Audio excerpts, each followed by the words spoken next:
Yeah, I'll take you through exactly how I look through an assessment and how we do it with our athletes coming in.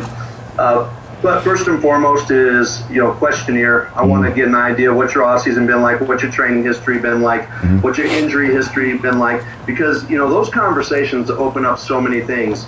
You get an athlete to deep dive into some of their injury history and they forgot some of the injuries they've had. Yeah. And so for me, the number one predictor of injury is previous injury.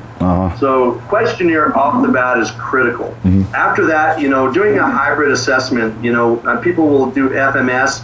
I do a version of like the SFMA, but where I take a joint by joint assessment, looking at the foot, the ankle, the knee, and the hip, and taking the hip into different, hip flexion, hip extension patterns, and looking at passive and active ranges of motion. Gotcha. So I do a top-down assessment, and then, we'll also add in, and it's got a scoring scale just like you would in SFMA, but it's not the same. I'll also look at different jump metrics, look at strength deficit, look at RSI scores. Nice.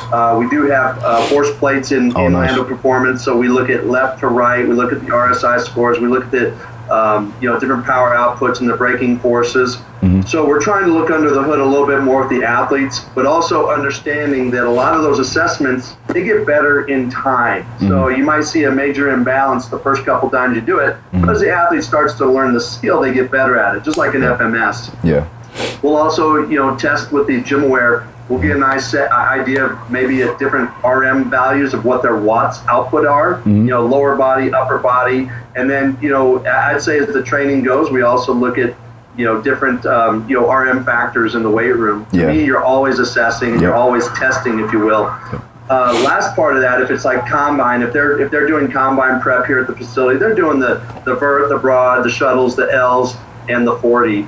But what we do is we really profile down into the 40, from the impulse and the acceleration to the drive base to their finish. And so we look at an assessment, but we also really kind of try to slice the onion a little bit further.